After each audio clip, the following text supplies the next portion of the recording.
Varicose veins కి సరైన చికిత్స కోసం సంప్రదించండి ఎవిస్ హాస్పిటల్. నమస్తే రమ్మగారు. నమస్తే జయ. ఏదైనా మంచి కథ చెప్పండి, మంచి సరదా కథ చెప్పండి అమ్మగారు. అంటే ఇది సరదా అనుకోవద్దు, ఏమిటో సరదాకి వినదానికి తేడా ఉందా? ఏదైనా ఒక ప్రత్యేకమైన కథ అనుకో. ఓకే. మామూలుగా మనం ఏవో కొన్ని చెడ్డ పనులు చేస్తూ ఉంటారు, కొంతమందికి బ్యాడ్ హ్యాబిట్స్ ఉంటాయి, మానేయాలనుకుంటారు కదా, మానేయాలనుకుంటారు.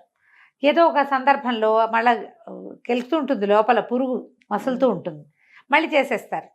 అప్పుడు ఏదైనా ఒక బ్యాడ్ ఆమె చెడ్డది జరిగిందనుకో, ఒక జరగకూడదు ఒక దురదృష్టకర సంఘటన జరిగితే మనం మొదలెట్టడం వల్లే జరిగిందని అనిపిస్తుందా? అవును, ఆ శంక ఉంటుంది కదా. ఆ శంకని గురించి చెప్పే కథ ఇది. తప్పకుండా. పూర్వం అంటే ఒక పల్లెటూళ్ళలో కొంచెం అడవికి మోపుగా ఉన్న ఊరట అది. ఒక కాపు యువకుడు ఉండేవాడు. కులం కాదు, ఈ గొడ్లు కాసే వృత్తి వాళ్ళది, వ్యవసాయ పనులు చేసేవాడు. ఏవో గొడ్లు కూడా ఉండేవి వాళ్ళకి. వాడికి క్రమంగా విసుగు పుట్టింది. వీడు భలే సాహసి కుర్రాడు. వాడికి బాణం వేయటం చాలా ఇష్టమట. ఎంత దూరానికైనా వేసేసేవాడు, గురి తప్పేది కాదు.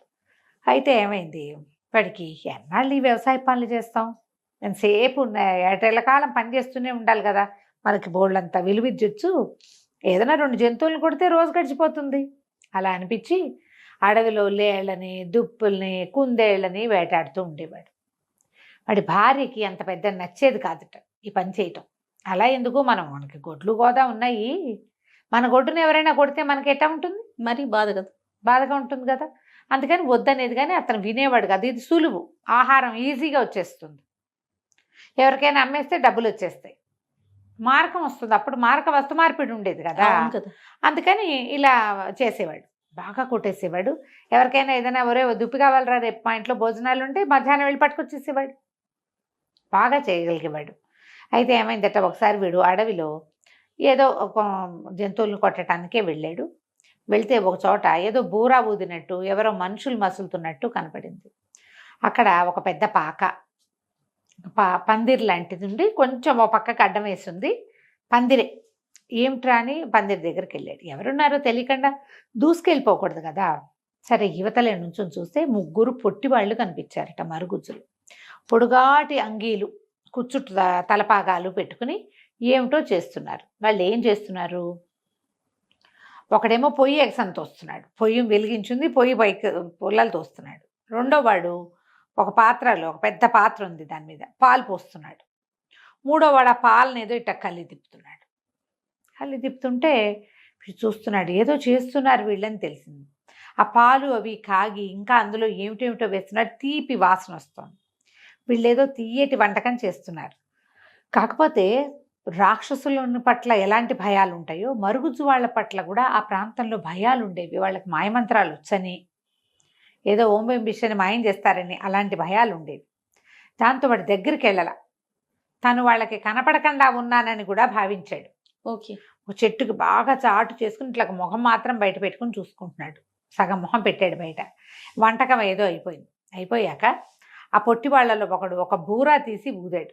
పీ అని ఊదంగానే ఎన్ని పశువులు అన్నట, ఎన్ని గొడ్లో ఆవులు, గేదెలు అన్నీ వచ్చేసి వాకిట్లో నుంచింది. ఆ బూరా వల్ల వచ్చినాయని తెలిసింది. సరే, వాళ్ళు ఏం చేశారు, ఈ బూరా పక్కకు పెట్టి, ఏ అబ్బాయి ఇట్రా నువ్వు అని పిలిచారు. పిలిచేసరికి ఆశ్చర్యపడి, పేరు పెట్టి పిలిచేసరికి ఏదో రాముడు వాడి పేరు. సరే, నా పేరు ఎట్లా తెలుసు వీళ్ళకి అని ఆశ్చర్యపోయాడు. తర్వాత వాళ్ళు ఏం చేశారు, 3 పదార్థాలు 3 బౌల్స్లో ఉన్నవి చూపించారు. రారా అబ్బాయి, దా ఇక్కడ కూర్చో, మాతో పాటు కూర్చో అని చెప్పి 3 బౌల్స్ చూపించి, దీంట్లో 3 నీకు ఏది కావాలో తీసుకుని తాగమన్నారు. 3 3 పదార్థాలు చేసి పెట్టారు వాళ్ళు. ఇటు బాగా అటు ఇటు చూసి ఆలోచించి దూరం నుంచి చూస్తున్నాడు. వాళ్ళు ఏమేం చేశారో తెలియలే, కానీ పాలు పోసింది మాత్రం వాడు చూశాడు. ఆ పాలతో చేసిన దానిలాగా కనపడుతున్న తెల్లటి పదార్థం ఎత్తుకుని తాగాడు. తాగానే చప్పట్లు కొట్టారు వాళ్ళు. భలే సెలెక్ట్ చేసావురా, నీకు కావాల్సిందే చేసావు, సరే బాగుంది అని చెప్పి ఏం చేశారు, అందులో ఒక వెండి బూరా తీసి చేతులు పెట్టారు. ఈ బూరా ఉంచుకో, ఈ బూరా ఊదటం చాలా సులువు, నువ్వు ఈ బూరా ఉంచుకుని ఇలాంటి బూరాలు ఎన్నైనా తయారు చేసి నీ చుట్టుపక్కల వాళ్ళకు కూడా ఇవ్వచ్చు. ఈ బూరా ఊదితే ఎక్కడెక్కడ పశువులు వచ్చేస్తాయి, బయట ఎక్కడో పశువులను వదిలిపెట్టావు, నువ్వేం చేయక్కర్లా, మీ ఇంట్లో కూర్చోవచ్చు, వాటిని తోలక్కర్లా, నువ్వు ఊస్తే అవి వచ్చేస్తాయి ఎక్కడున్నా సరే అని చెప్పారు. చెప్పి అబ్బాయి జంతువుల్ని కొట్టకరా, హాయిగా వ్యవసాయ పనులు చేసుకో, గొడ్లు కాచుకో, దేన్ని బాణం వేసి కొట్టద్దు అని చెప్పారు. చెప్పాక వీడు కాస్త అటు ఇటు చూసరికి మొత్తం టింగుమని ఆ పాకతో సహా మాయమైపోయింది. అన్నీ మాయమైపోయినాయి. వాళ్ళు పెట్టిన 3 బౌల్స్, వండిన పాత్ర, ఆ పొయ్యి, ఈ 3 పొట్టివాళ్ళు, పందిరి అన్నీ పోయి వాళ్ళు ఇచ్చిన వెండి బూరా మాత్రం అక్కడే ఉంది. స్వచ్ఛమైన వెండితో చేసినట్టు కనపడుతోంది. తను ఆశ్చర్యపోయాడు. ఆ బూరా ఊదేసరికల్లా బోలెడన్న ఆవులు ఎక్కడి నుంచి వచ్చాయో ఇతను వెనకాల రావటం మొదలుపెట్టాయి. ఇంటికి తీసుకొచ్చుకున్నాడు. భార్యకి చెప్పాడు, ఇట్లా పొట్టి వాళ్ళు కనపడ్డారని, వాళ్ళు ఇట్లా బూరా ఇచ్చారు, బూరా ఊస్తే మన పశువులు మన దగ్గరకు వచ్చేస్తాయి, ఎక్కడైనా తప్పిపోయిన పశువు ఉన్నా వచ్చేస్తుంది అనేసరికి భార్య చాలా సంతోషించి, చూడు ఎంత మంచిదో, వాళ్ళు చక్కగా చెప్పారు కాబట్టి నేను వాళ్ళ బోధ వల్ల నువ్వు మానేసావు, ముందు నుంచి నువ్వు నాకు కొట్టడం ఇష్టం లేదు అని చెప్పి సంతోషంగా ఉన్నారు. కొద్ది రోజులు అలా గడిచి వీడికి అప్పుడప్పుడు చేతులకు వచ్చి దురద పుట్టేవి, బాణం వేసేసేయాలని ఆలోచించి ఆలోచించి ఆలోచించి ఒకరోజు ఏం చేశాడు, భార్య చూడకుండా ఆవుల్ని అడవికి తోలుకెళ్ళి ఒక విల్లంబులు పట్టుకెళ్ళి ఒక పైన ఎక్కడో కొండ మీద కనపడినటువంటి ఒక లేడీని కొట్టాడు. మామూలుగా ఏం చేసేవాడు, ఇంటికి వచ్చేటప్పుడు వాకిట్లో ఉండగానే ఆవులు వచ్చేవి అతని వెనకాల పీ అని బూరా ఊదేవాడు. వీడు వచ్చినట్టు తెలిసి భార్య రోజు ఎదురొచ్చేది సరదాకి. మామూలుగా బండి శబ్దం కాగానే మా భార్యలు బయటకు వచ్చి చూస్తారు కదా, అట్లా. అయితే వీడు బూరా నోరు పగిలిపోయింది, వీడికి నోరంతా నెప్పెట్టింది. ఎన్నిసార్లు ఊదినా, ఎంతసేపు ఊదినా అమ్మాయి రాలే బయటికి. ఆశ్చర్యపోయి ఏమైపోయింది భార్య అంటే, ఇల్లుగానే ఉంది, పెళ్ళం లేదు ఇంట్లో, ఆవులు ఉన్నాయి, బూరా బుత్తి ఆవులు వస్తున్నాయి, భార్య మాత్రం రావట్లా. ఇక ఎంత వెతికినా ఆ భార్య అతనికి దొరకలా. ఏం చెయ్యాలో తెలియలే. అయితే ఏమైంది, కొద్ది రోజులు గడిచే దీనంగా ఉన్నాడు, ఇంట్లో ఏదో అన్నం వండుకుంటున్నాడు, ఈ ఆవులు గివులు ఉన్నాయి కదా, మరి వ్యవసాయం చేసుకుంటున్నాడు, ఆవులను తోలుకెళ్ళేవాడు, తీసుకొచ్చేవాడు, ఒక దిగాలుగా అయిపోయాడు భార్య లేకపోయేసరికి. కొద్ది రోజులు గడిచేసరికల్లా ఇతని తాలూకు స్నేహితుడు ఒకడు ఎక్కడో ఒక చోట ఎదురుపడ్డాడు. అన్న మొన్న భలే ఘటన జరిగిందన్న, ఫలానా రోజు ఏం జరిగిందంటే, నేను ఆవులు తోలుకొస్తున్నాను, మరి కొండ మీద ఒక లేడీ కనపడిందన్న, ఎంత అందంగా ఉందో, ఇంత కళ్ళు, భలే బాగుంది, దూరం నుంచి ఎవడో వేటగాడు ఆ లేడీని కొట్టాడన్నా, నేను చూస్తుండగానే లేడీ మాయమైపోయిందన్నా అని చెప్పాడు. చెప్పేసరికల్లా వీడికి ఏమనిపించింది, అది ఏ రోజు జరిగింది, తను లేడీని కొట్టిన రోజు.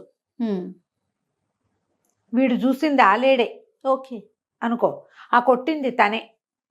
లేడీ అక్కడ పడిపోయి ఉండాలి కదా, మరి తనైతే వెళ్ళల, వీడు వెళ్ళి లేడీని తెచ్చుకోలే, వీడు మాయమైపోయిందని చెప్తున్నాడు. తన భార్య మాయం అవ్వడానికి అదే కారణం అని అర్థమైంది అతనికి, కనెక్ట్ చేసుకున్నాడు. అట్లా దిగాలుగా ఉండేవాడు, ఏం చేయాలో తెలిసేది కాదు. అయితే ఏమైంది, మళ్ళీ ఒకరోజు ఇట్లా రోజు అడవికి వెళ్ళి వచ్చేవాడు, భార్య ఎక్కడైనా కనపడుతుందేమో అని వెతికేవాడు, ఆ పొట్టివాళ్ళు కనపడతారేమోనని వెతుక్కుంటూ ఉండేవాడు. ఒకనాడు మళ్ళీ ఆ 3 పొట్టివాళ్ళు అతనికి పాయసం చేస్తూ కనపడ్డారు. దగ్గరికి వెళ్ళేసరికి మాయమైపోయారు. తెగ ఏడ్చట, నేను పొరపాటు చేశాను, ఏం చేయాలో తెలియట్లేదు నాకు అని ఏడిస్తే, ఆ రోజు రాత్రి అతని కల్లో ఆ 3 పొట్టివాళ్ళు కనిపించారు. ఓకే, కనిపించి, నీకు బూరా ఇచ్చాం, ఎన్ని పశువులనైనా పిలుచుకోవచ్చు, మీకు ఆవుల్ని మీ ఇంట్లో ఉంచుకొని నువ్వు మళ్ళీ కొండ మీదకి వెళ్ళి ఊదేమంటే ఇంకా కొన్ని ఆవులు నీ దగ్గరకు వచ్చాయి. ఎంత సంపద, మరి ఎంత పాజిటివ్ సంపద. నువ్వు లేడీని కొట్టడం వల్లే నీ భార్య మాయమైపోయింది, నువ్వు బుద్ధిగా ఉన్నావా, ఏడాది తిరిగేసరికి నీ భార్య నీ ఇంటికి వచ్చేస్తుంది, మళ్ళీ బాణం తీయకూడదు, అప్పుడు నీ భార్య నీ ఇంటికి వస్తుంది, దుఃఖించుకో, నువ్వు చేసిన తప్పుకు పరిహారం ఉండాలిగా, ఆ పరిహారం కోసమే సంవత్సరం పాటు భార్యా వియోగం. నువ్వు కొట్టావు ఒక లేడీని, అది ఒక పెద్ద మొగలేడికి భార్య, వాడు పోగొట్టుకున్నాడు కదా, వాడు మళ్ళీ జతకట్టేదాకా నీ భార్య నీకు రాదు. బాగుంది అనేసరికి ఆ దుఃఖం మానుకుని అప్పటి నుంచి అలా నిదానంగా ఉంటాం మొదలెట్టాడు. మర్నాడు లేచి తన విల్లు అంబులు ఉన్నాయి కదా, అవన్నీ వెదురుకర్రలతోటే కదా చేసుకునే వాళ్ళు, పల్లెటూరు వాళ్ళు, అవి 2 విరిచి పొయ్యిలో పెట్టాడు. ఇంకెప్పుడు నేను విల్లంబులు ముట్టుకొని నా భార్య నా దగ్గరకు వస్తే చాలండి. సంవత్సరం తిరిగాక అమ్మాయి కొండ మీద నుంచి నడిచొచ్చింది. ఆ అమ్మాయికి అది ఒక రోజు అని తెలియదు, ఒక సంవత్సరం అని తెలియదు, ఒక రోజు అనుకుంటోంది. మిస్ ఏడాది పాటు తను ఎక్కడో ఉన్నానని తెలియదు. ఆ పూటే చూశాను భర్తను అనుకుంటుంది. పొద్దున వెళ్ళాడు, సాయంత్రం వచ్చాడు, అంతే. కథ కంచికి మనం ఇంటికి. బాగుంది రమ్మగారు. నమస్తే. నమస్తే.